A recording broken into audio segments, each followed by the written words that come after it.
First off, thank you all so much for coming. And I would like to give a little bit of an explanation. First off, I have to show you this. Here's my talk. This is it. And I wanted to tell you, first off, I think most of you know that my name is Sister Charlotte Rohrbach, and I am the Director of Mission Effectiveness. And it is out of the mission office that these mission talks actually occur. And last year, I emceed and got wonderful other adorers to give all the presentations, as well as we also had Sonia Bontrager give one of them. So just wanted you to know, I guess I had a year off, excepting for emceeing. So this time you're going to have the having me give all of these talks for the most part. So maybe that's good, bad, or indifferent. But I'd like to explain to you what the theme is for this year and why it's this theme. The theme is to talk about all of the adorers who have buildings named for them on this campus. So in other words, it's not if they have a room named for them, it's rather if they have a building named for them. And I want you to know that this theme was developed 2 years ago. And it was 2 years ago that, as part of the strategic plan, that I worked with the president to set up a mission advisory board. And this mission advisory board consists of a cross-section of students, faculty, staff, board of trustees, and alumni of the university. And in addition to that, I also formed 3 task force groups. And it's one of the task force groups, the Learning Task Force, that actually offered and said, you know, there are these buildings on campus that we don't know who these people are that they're named after. Now, some of you are sitting there and saying, well, I know who they are. And I'm not meaning just the sisters that are here, but others. And they say, well, you know, I've been here and I know who they're named after, etc. Well, there are a lot of people who don't know, though. And so it was a good idea. And the other suggestion was, why don't you give the talks in the buildings? Now, that might work, with the exception of the fact that one of the buildings is so small that we would have had to do it outside. And based upon Kansas weather, I'm not so sure that that would have been a good idea. So the decision was, let's give them inside, but let's do a virtual tour. So you are going to have a very short virtual tour of something related to one of the buildings on campus. And most of you know that today we're doing that in relation to St. Maria de Matias. So that's basically the theme. Now I want to point out a couple of things. One is that in addition to all of this year on campus, we know that there has been a project that was set up for the students called Collect the Deck. And so students who come to this is their opportunity to receive not only information, but also to receive a card as part of the Collect the Deck. And the card given today, because it can't be the one on St. Maria de Matias, because that's the final card, and so the decision was made, well, let's do one of the cards, and that one happens to be Sister Tarcisia Rhodes. And so today, the students that are here received that card, and I did ask if they get her to autograph it in the room named for her, you know, do they get extra points? And I got told probably not. But anyway, I'm glad. And I would also like to say this. There are other adorers in this room who have cards, and they're itching to give their cards out. So students, here's the way you do it. You've got to go to where that individual is housed. You know, you have to go to their office or go somewhere where you'll know you'll find them. You've got to at least introduce yourself and say, I'd like to have your card. Now, my rule is I want to know a little bit about them, so I usually say I want to have about 3 minutes with them. That's max. And so learn about them, etc., and then they may have the card. I've only given 2 cards out. Now, I know of some who've not given 1. So in other words, there are, and why don't the sisters that have cards to give out, let them know, hey, you're the ones that should be coming to us. So raise your hand if you've got cards. Okay, so you see already, you've got several people in here. There's 6 of us raising our hands. Now, the only way you were going to get Sister Tarcisia Rhodes is to come to this. Now, I'm told they might have mercy on you and do her card another time, but just so you know, that's how you got that card. So it's kind of special. All right. In addition to that, we have a wonderful exhibit. Some of you know that I'm no longer the director of archives, and so this exhibit came from our archives as well as from the ASC archives, and the individual is here who put it together, and that's Diana Stanley, and it's a wonderful exhibit. I hope, and I try to tell people, you really need to go see this exhibit. It's really great. Now, once in a while, there's some things that you could say, well, I don't know about that, in the sense that maybe it's not quite exactly correct, but that's all right. We've tried, and every time you do an exhibit, you put yourself on the line in relation to it. But I hope you take time. It will stay up until it's time for the next mission talk. Just so you know, that's what will happen on each of these, okay? But not only does she include buildings, she included anything that bears St. Maria de Matias's name, any society we have, any endowment that's named, anything at all connected. She's tried to include that. So it's a really excellent exhibit that tells you much more than I'm even going to tell you on regard to it, okay? So, you've been seeing this particular slide up here. And for some of you, you're saying, I knew that there was another De Matias Hall. And some of you actually went to classes in that at some time or another. Well, I've put this one up here to tell you the building was started in 1950, okay? It was finished in 51. So it was dedicated in 1951. And it's actually in the exhibit there too. And why they had this is because in 1950, Maria de Matias was given the honor by the church, the Catholic Church, to be called beatified. Again, it's one of those steps, one of those things that says she is in the presence of God, and we can say that she is. And usually when someone is blessed, it's not quite totally with the universal church, but it's a celebration that you have of that individual. And for many years, she was Blessed Maria de Matias. And so most of you, we knew it under that particular title. So I wanted you to know that. Now, what we're going to do is we're going to, I hope if I remember how to do this. This is the one I want you to spend a little bit of time on, okay? First off, it says which one of these? Now, first off, I'm going to make one rule for right now, but I'll change it in a little bit. The sisters who are in here, the ASCs, would you please not respond at first, just at first, but I'll tell you when. You can, okay?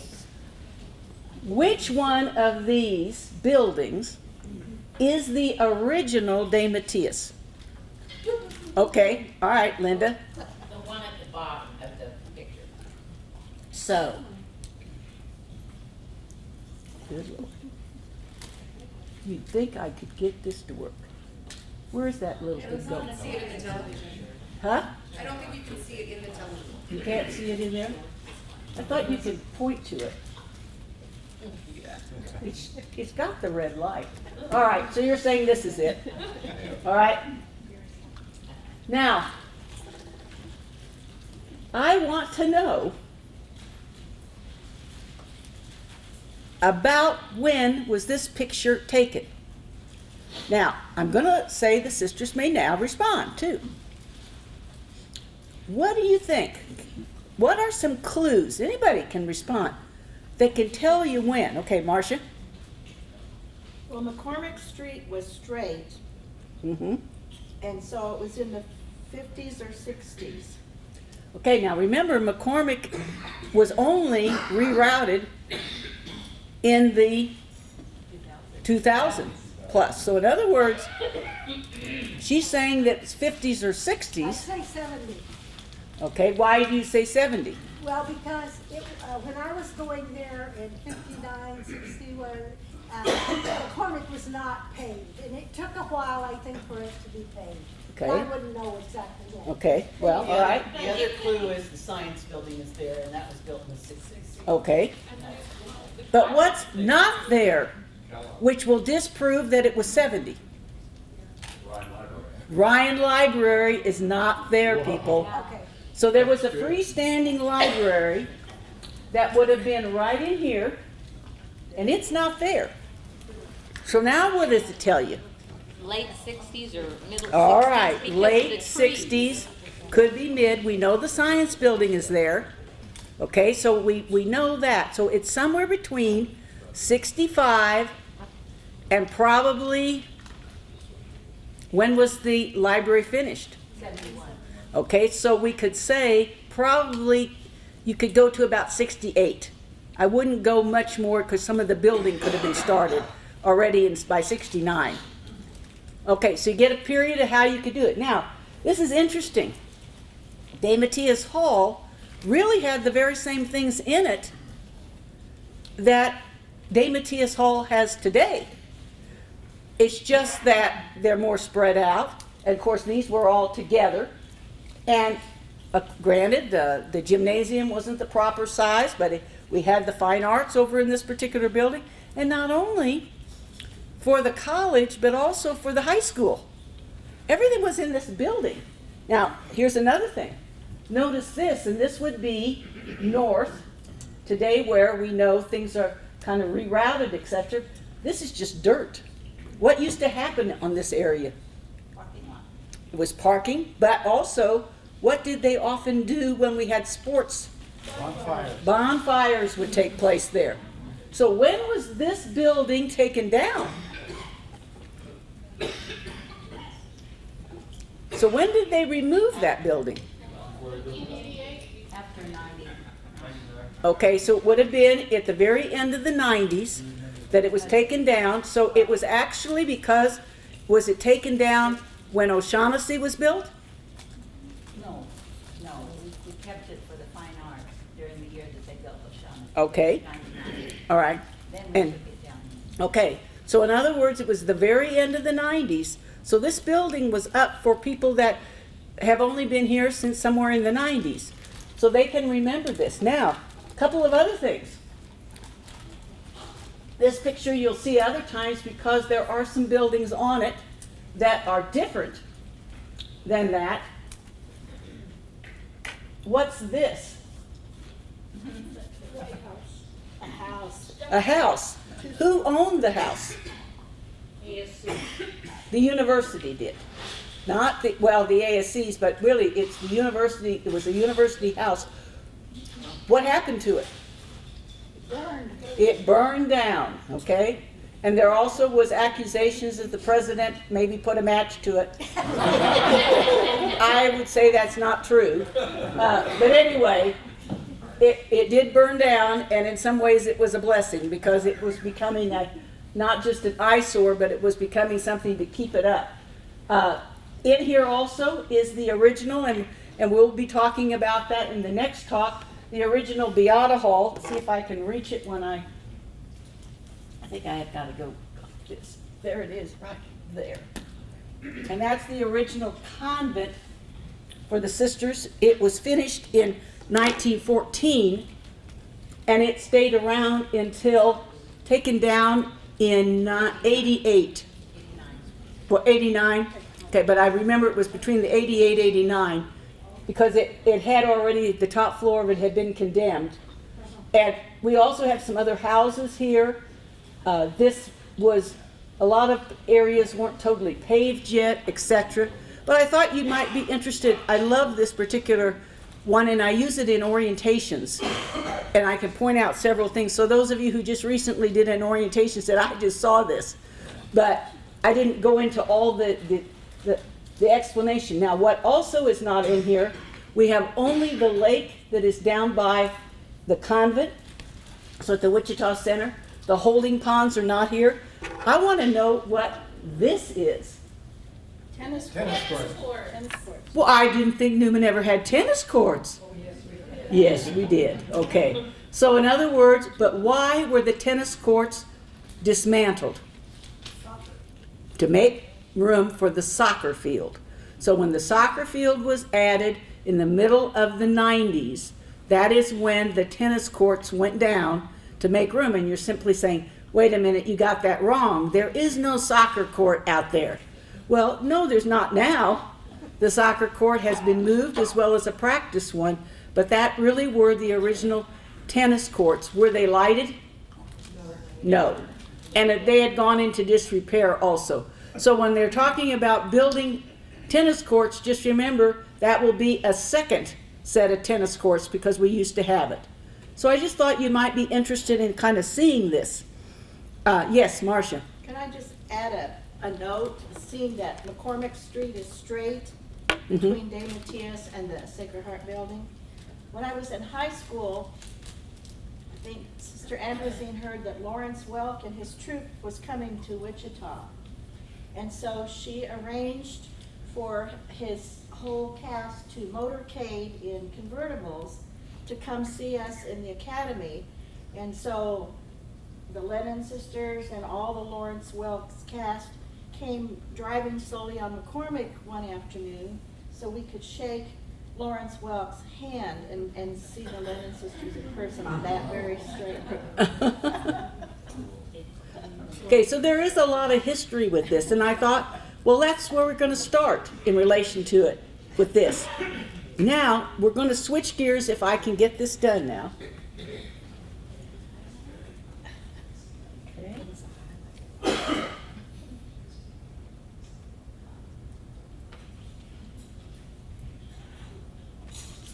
Okay, Amy, I might need your help.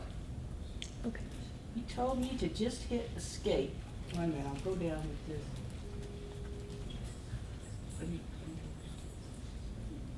I hit escape up there, okay.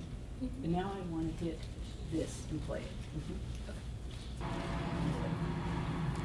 Okay, this is the virtual tour. And where we're starting is at the west end of the current day Matias Hall, and then we met immediately to Founders Plaza.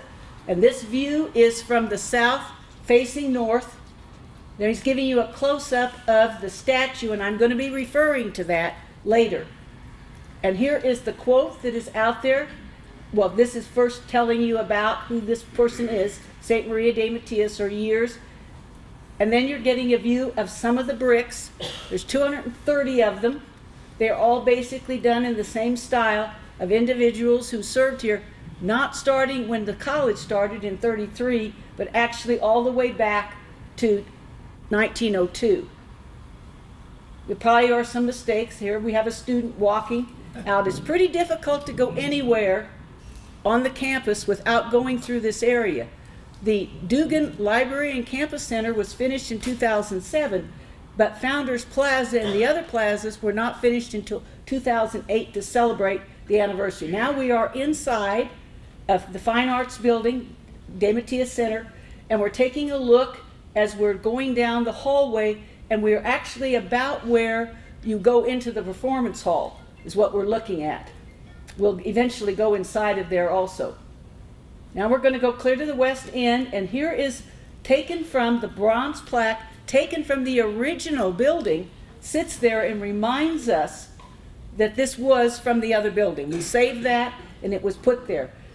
This is a picture of the Lady of Justice, who was moved. This is somebody donated this, actually was to stay here. My understanding is this person is deceased, so it now is here. It was moved from the atrium to the west end. Now we're up on the second floor of the Fine Arts Building, and these are the famous handprints that you see. And there are people who've written notes also. And he's got some close-ups of this as you go. I'd like to know what the 115 is all about. Now we're inside the performance hall, and this was just taken, so you see them getting ready for the play. And now we're up in the rehearsal room, which is named for Sister Salome Herman. And now we're down in one of the ITV rooms, and these are at the west and north end of the building. No, south end. And I can't remember. That's it, okay. So now do I just hit escape? Yeah. I want to go back. Okay. And you can just leave it there for now. Great, thank you very much. Okay. Now that I know that was quick, but at least gives you a general idea of that building that does. Now, the question is, well, who is this person, Maria de Matias? Now, some of you in here could get up and give this talk. And I decided, okay, I could write a whole book, and there are books. And I thought, how am I going to do this? And maybe do something a little bit different. And so, of course, you're seeing the whole thing. How do I do this? Somewhere over there, did you hit that? So I don't have to have the whole thing. There it is, slideshow right there. Thank you. What I did is I went to a short book. It's what we have is a series of profiles of various individuals, and the very first one of these is on Maria de Matias. And so the author of the book is one of the Precious Blood missionaries. His name is Michele Collio Giovanni. And as I was rereading this whole thing, I came upon this paragraph. And of course, I added the red. But other than that, I didn't change anything that he had. And I thought, in a lot of ways, if we just look at this, I can tell you a lot about St. Maria de Matias without having to read a book, okay? First off, it tells you that she was born on February the 4th in 1805. You just saw in Founders Plaza, it gave you that date that she was born in 1805. And he says at Vallacorsa. Now what I wanted to do was to add, that was in Italy, etc. No, just leave it be.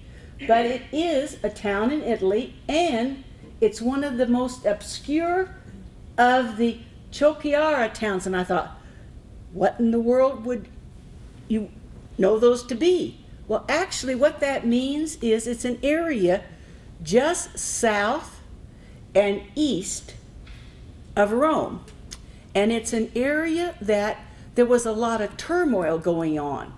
Normally, those kinds of words would say a lot of gossip, a lot of secrets being held.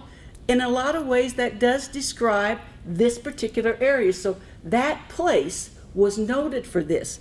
The area at that time were called, because they were the papal states, they were part of what the Pope owned, or the papacy, the Vatican.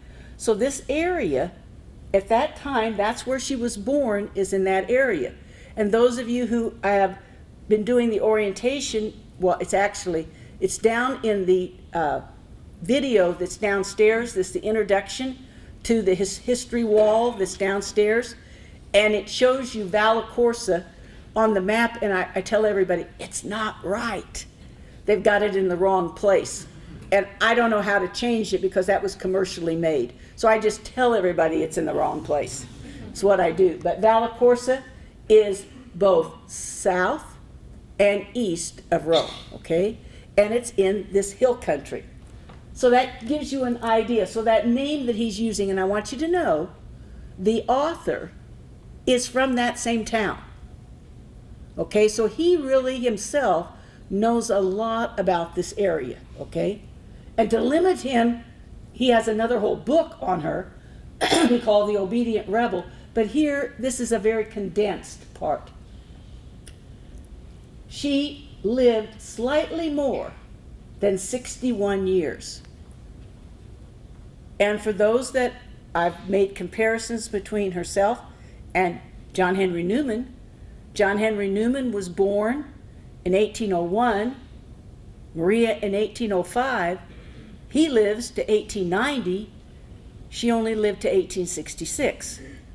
So in other words, and I will add this, she had health problems almost her entire life. And I think that's important to note. She really had a frail body in many different ways. And it says she died in Rome. Now, at that particular time, today, it would take, if you were going, let's go by car to the place where she founds our religious community, which is not mentioned here, but I'm going to mention it, and that is Acuto, Italy. It would take you, if you had a fairly fast driver, you could make it, and the traffic wasn't too bad, you could make it in an hour and 15 minutes between Rome and this town of Acuto. Acuto and Vallecorsa are not that far apart, but because you're in the hills and because of winding roads and not everything is so easy, it's not as the crow flies, so it would take longer between those particular areas. And almost every one of the adorers that are in here have had an opportunity to visit both of those places, okay? And it says that she died on August the 20th. Now, to give you some perspective, her funeral was held in a church that was just right near the Fountain of Trevi. So in other words, the very famous Trevi Fountain, if I was facing the Trevi Fountain and the wall behind it, the church is right over here. Now, what's confusing to people is this. There is another church currently that is nearby, but it's over this way, and it belongs to our precious blood fathers, the missionaries, and in there is where you will find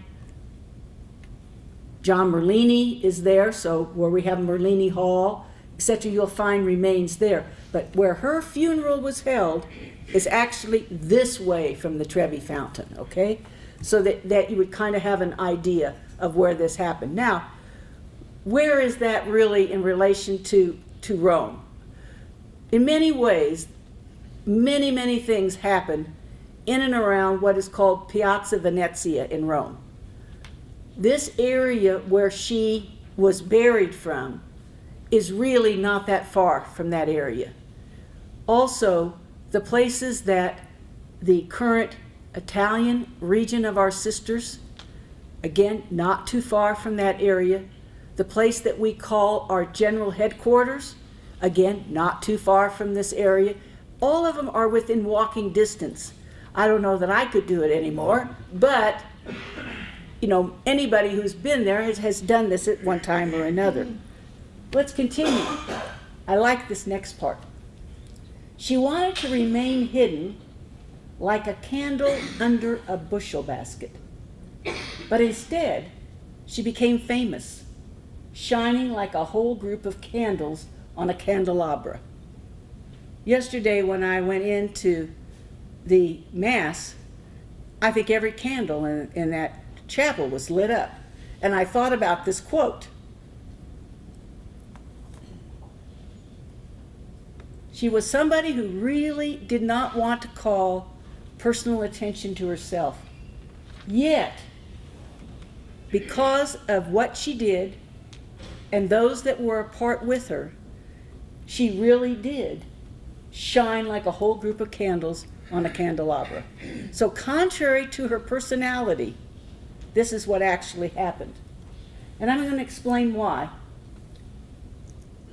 Though unlettered, she became a talented writer of spiritual things, a teacher, and a foundress of schools.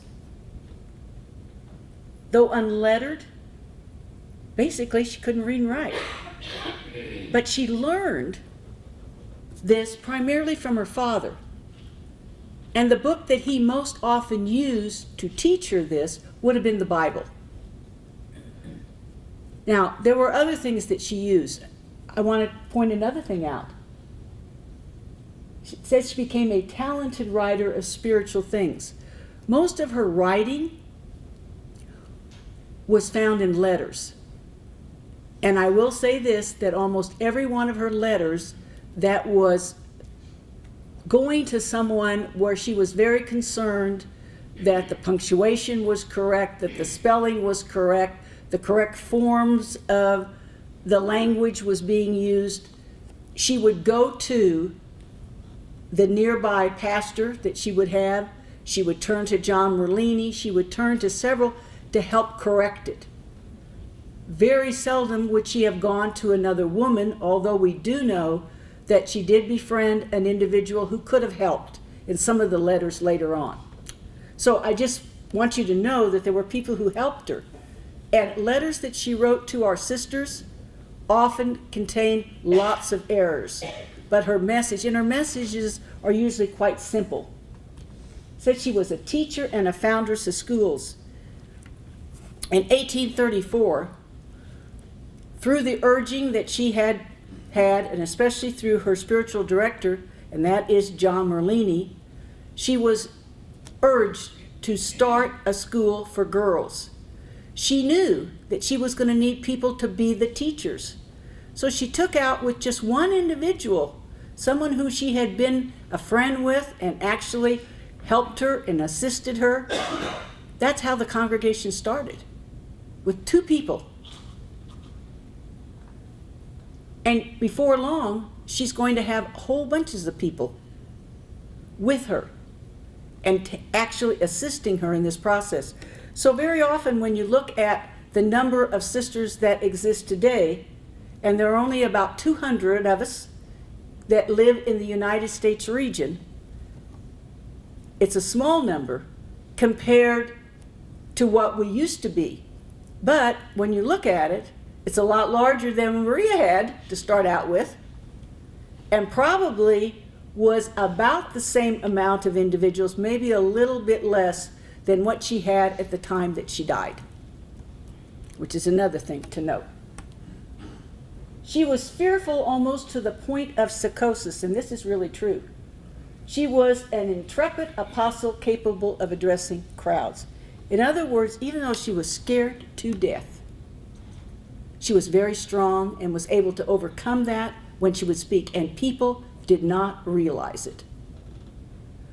I made a statement not too long ago that, and it was actually during the prayer service at the beginning of this year, and I forgot to do something that I was supposed to do, and one of that was actually what it was is, and Kim's here, she was supposed to commission me, and I skipped it. And people said, did you realize that happened? I said, no, I didn't even realize. People don't know it. I am very fearful when I get up to speak. And people think, well, you just do it naturally. No, I don't. Now, I'm not going to say that I have the same kind of thing that Maria had at all. I don't know how to compare because I didn't really know her. But I do know I get very fearful. And very often I hold on, but I don't hold on too tight. But at the same time, there's no question. And I do forget things that I'm going to say. So I understand what they're trying to say here, or what he's trying to say in relation to her. But she was capable of addressing a crowd. At first she felt more comfortable in addressing the younger people, and then more women, but she also had no problem addressing men also at the same time. Holy and far ahead of her times, she was a pioneer who, through her own life, her work, and her teaching, opened new avenues for women in the church. That's a very strong statement. She did break new ground. For her to be able to have individuals who would come to her to give new interpretations of what they heard in the readings that were given in a church setting, she would give the explanation for it. That was unheard of. Women weren't supposed to do that. And the very fact that she did it, that's when you say she totally broke new ground. And it's true, she opened new avenues for women. Now, was she the first one to establish a apostolic religious community? No. Was she the first one to do a religious community that was associated with the Precious Blood missionaries? Yes. That we can say, but not necessarily that she was the first one to have an apostolic religious community. What do I mean by that? It means that prior to that, many of the religious communities lived in monasteries or cloisters. They didn't go out among the people. They served what they needed. They spent most of their time in prayer and in silence. So here is this woman who now is going to say, no, we need to be out and among the people. But as I said, there are other religious communities doing this also. From when? I'm going to say that normally we say in the 1700s and in through the first part of the 1800s is when most of these communities were established. Most of them also were established in Europe. Okay? So that would be another thing to note in regard to it. Now, does anybody have any comments or questions about this quote before I go on?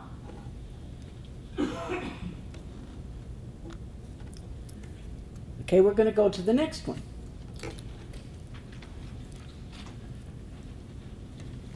I decided, how about trying to figure out 3 things that really could describe Maria de Matias as she lived out her personal mission. Now, does that mean the mission of the adorers? Not necessarily, but her personal mission, how she interpreted what she was to do. And these are the 3 I came up with. Again, I used this from the same book, although I added words, and I'm sure that I developed a word here because they tell me truster is not a word. But anyway, I used it anyway. The first one is that she was vivacious and fiery. In other words, the things that she said, she was a lively person. She got very excited when she would say things, and she would challenge individuals. She learned this primarily from her mother, because her mother was the same. And she was an individual who clashed with her mother. We know for sure that they fought in the home. Now, as a teenage girl, that's a lot of what it would be. And maybe some of you that are in here can relate the same thing of challenge with your mother, especially the women. And that's what we know for sure she did. And so she got this from early on. And it carried over into her life. You will also find that in some of her letters, especially letters to the sisters. She tries to be gentle with it, but at the same time, she can also pinpoint some things. So she's very strong in this. Then the next one says, and I would add to that part too, that's that part where we say the willing to risk. That's part of why she was risking on things, what she would do. Preacher and teacher. She would preach, but she also taught. I have always laughed and said, people ask me, do I miss teaching? And I say, no, because I still get to teach. I'm teaching right now. And those of you who are sitting there saying, she's preaching, and when is she going to end? Anyway, the point is, we know that she was both of these. She really was an outstanding communicator, whether she believed it or not. And all those things that we have left from her prove this to be the case. She rose above herself. And I add this. She was a humble truster in God's providence. And you found at your tables once again, for those of you who haven't seen this, I really want to point this out again. We don't know whether she really wrote this, but we know that throughout her letters, she is always talking about the providence of God. And I know for sure, ever since I have been associated in any way with this institution, whether it was when I came as a student back at the end of the 50s, or whether it was when I came here to be an employee, this was a prayer that we constantly prayed in relation to the university. And you can go back in so many of the things that we have, and you find this in letters. Not just in Maria's letters, but in letters that people at this institution wrote, constantly calling upon the providence of God. That's what we have to turn to. And so we're going to use this in a little bit, so that's why they're at the table. Now, we're going to do one additional thing.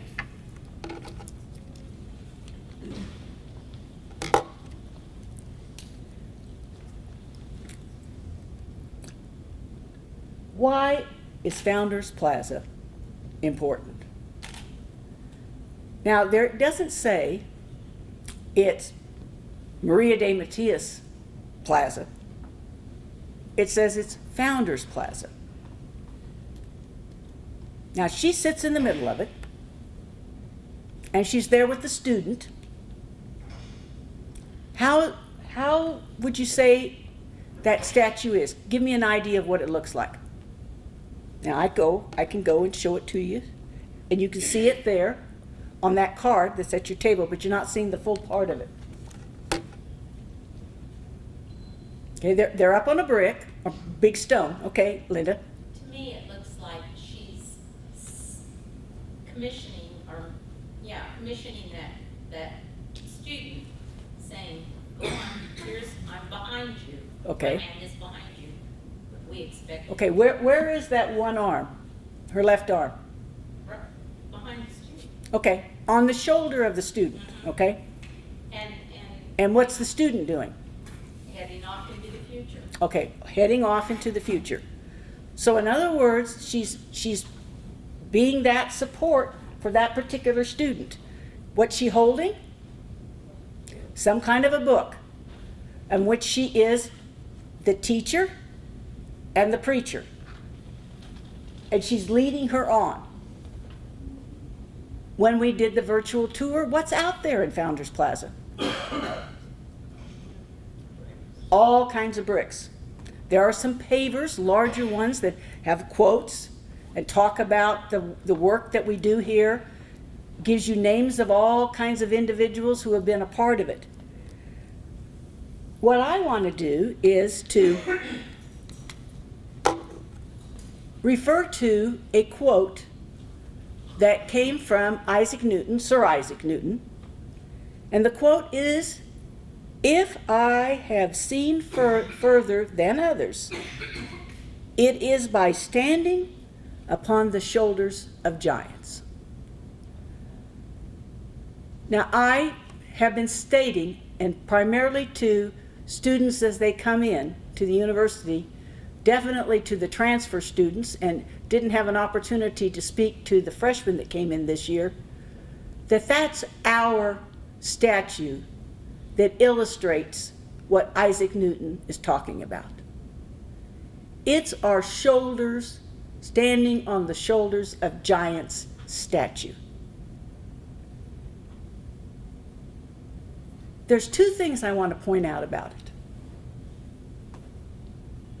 It provides our foundation. In other words, all our values. Those things that we believe for, our mission. That is illustrated when you look at that statue. They're up on a stone.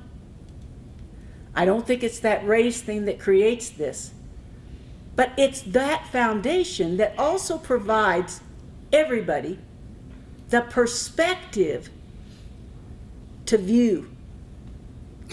It's that lens that we look through.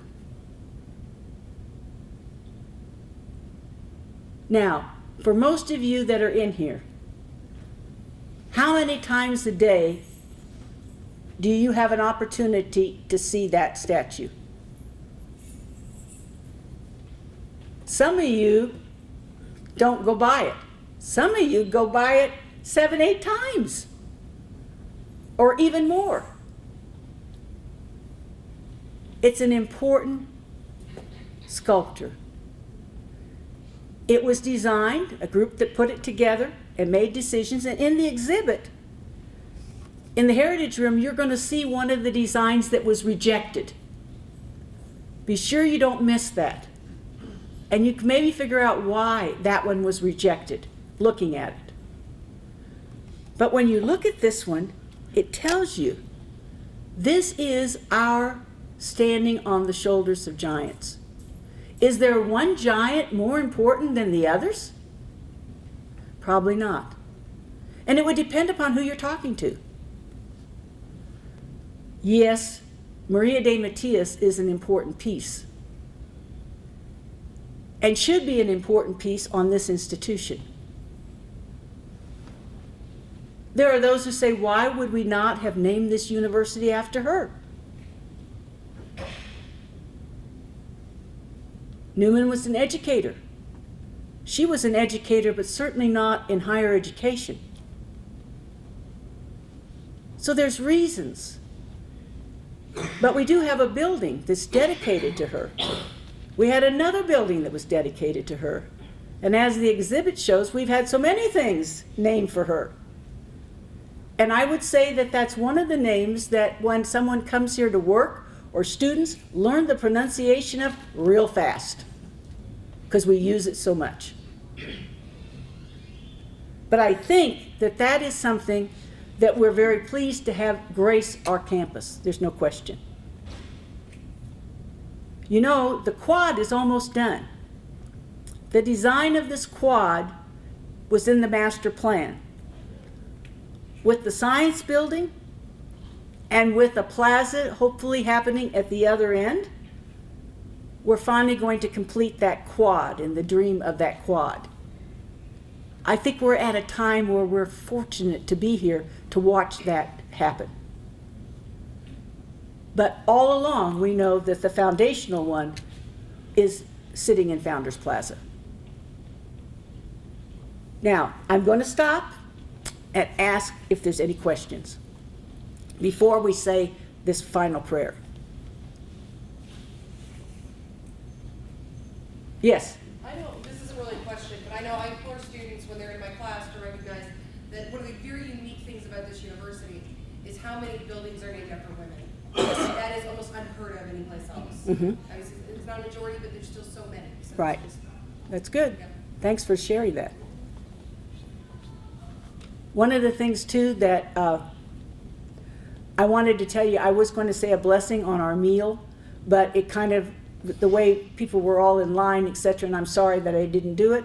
My prayer was going to be that that food that we were receiving would be a nourishment for our bodies, and I hope that the talk could be some nourishment for our souls today. And yes, Oh, that's just one comment. yeah, The nickname for Matias, the original one, was Century 1. that's good. Because we played at Century 2. Right, when we played basketball, it was the Century 2. Yeah, that's very good. I had never heard that. Never heard that? No, must have been with the guys' basketball team. We also had one of the best weight rooms in all of this part of the country, in all of Kansas, How so? because Dave Skinner bought all the equipment for it. He was looking into it. He's far, far above the head. Oh, he was, in regard to weight training, Far no ahead of question. time in weight. Yeah, He's one of the first ones that ever taught a class in weight training. yeah, For that's women. true. Uh-huh, For women. yeah, that's good. But anyway, But we have to say the facilities weren't the greatest. no, they were terrible. The surrounding that held the equipment. Okay, well, how about if we can conclude with this prayer? And if we could say it together.